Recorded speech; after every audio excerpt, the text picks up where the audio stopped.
Here is the daily schedule that you can use as a real estate agent to drive your business towards success. This is what I personally did in my first 2 years in the business to do over $1 million in GCI combined in my first 2 years. I can assure you that if you implement this into your business, which you can do today, you're going to see a massive change, and I can pretty much guarantee you're gonna have a full calendar. As a bonus at the end, I'm gonna talk about how I did all of this while building my real estate sales team, Onyx Homes, which has done over $500 million in sales in just the first 4.5 years in the business. All right, so I'm gonna break this schedule down into 3 different chunks. Number 1 is your morning prospecting. Number 2 is your afternoon working on the business.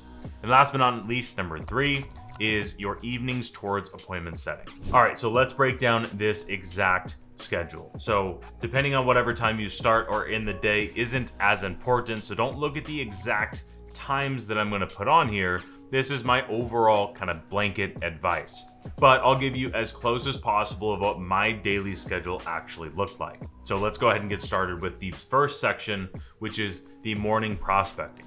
So from 8:30 to 9 in the morning, I had on my MLS, I had my hot sheet. Now, what is a hot sheet? This is something that the types of properties that I worked in. So for example, I work in Orange County, California, and I worked predominantly in Southern Orange County in the beginning of my career. And I eliminated the super luxury stuff because I wasn't in that market, certainly not as a brand new agent. So I looked at all of the, I'll say under $5 million properties. And I looked at this every single day. The MLS hot sheet is gonna show you new listings coming to the market, coming soon listings that are going to be coming to the market. And I looked at back on the market and price changes. Those are the only 4 things I care about. I personally didn't care about expireds or anything else like that. I cared about new listings, I cared about price drops, coming soons, and back on the market. And what I did was I used this for 2 major things. Number 1 is if I saw something that my client was looking for, I would immediately send it to them. So if it's 8:30 in the morning and I see a perfect brand new listing or a price drop, now it's in their price bracket, I would make sure I sent those listings to my best clients or even a nurture client that I felt like I needed to send something to them. I would do this with the MLS hot sheet. That's purpose number 1. Purpose number 2 for this is it'll get you educated on the inventory. I would say within 1 sales cycle, so when I was selling, the average days on market was about 60 days. So within 2 months, I honestly knew almost every single listing that was on the market because I looked at my hot sheet every single day. So that's number 1 on the calendar is 8:30 to 9 a.m. is study the MLS hot sheets. Do that consistently over time and you'll know the inventory. Now, number 2 is one of the most important things you'll ever do in your business, is just prospecting for new business. Now, however you do this, I have this blocked out from 9 a.m. to 11 a.m. This was prospecting. This is one of the best time blocks to call on. And I personally called in database. I did a lot of open house, which we'll get to in a minute. But whatever your prospecting is from 9 a.m. to 11 a.m., you need to be prospecting for new business. Now, from 11 to noon, you move into the next chunk, which is just your email follow-up. Now, here's a big thing with your prospecting. If you're not going through from 9 a.m., going through your emails, trying to figure out what you're going to do today, you know exactly what you need to do for prospecting. You don't need to check your email. Maybe you do that in the morning before your work routine, you check your email. I certainly did, but I am not really getting back to callbacks or anything until my 11 to noon block. So now that it's noon, I'm gonna go ahead and grab lunch. Now, whether I'm door dashing or going to Chipotle or whatever it might be, I'm gonna be consuming educational content, maybe something like this. I paid a ton of money for coaching. I talked to a ton of different mentors, and there's so much good free information on YouTube. So I would watch something like this while I was doing lunch. Maybe I'm still responding to emails and stuff like that because I was working a ton at this time. All right, so that is your morning prospecting block. You've got your MLS hot sheet out of the way. You've got your 9 to 11 prospecting time out of the way. So you've done whatever your prospecting is. You've also done your follow-up in your emails and checked your admin stuff you need to do. And you've got an hour of education. You got lunch out of the way. Now, if you know anything about me, you know that I've invested a ton of time and money into my own personal development. One of the biggest things that I have done, and I attribute to a lot of my personal success as both an agent and a team leader, is learning from those ahead of me. And one of the best ways that you can do that is joining the Start to Finish in Real Estate community on the Skool platform. This is a community that I am building out, and having people just like you join where you can talk to other agents that are in your shoes. You can also get direct access to me and my team, including my marketing manager, but you also get a lot of free courses on all kinds of different things. I have my sales-based framework, which is the closer framework. I have the sales process that has helped us lead up to $500 million in sales in the first 4.5 years in the business.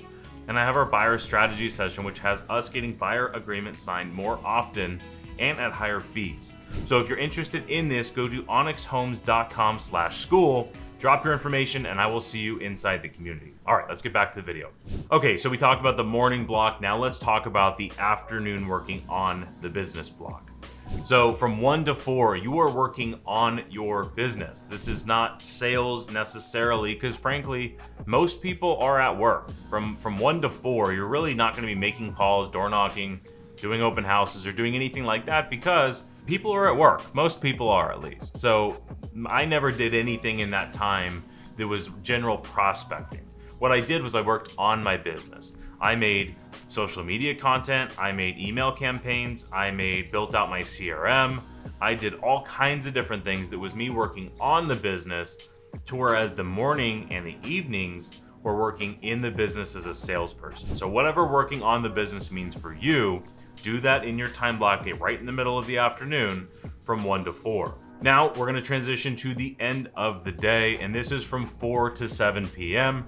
The reason I had this start at 4 to 7 is because this is when most people are either getting off work, driving home, going to have dinner with their family, but they're available to talk to me.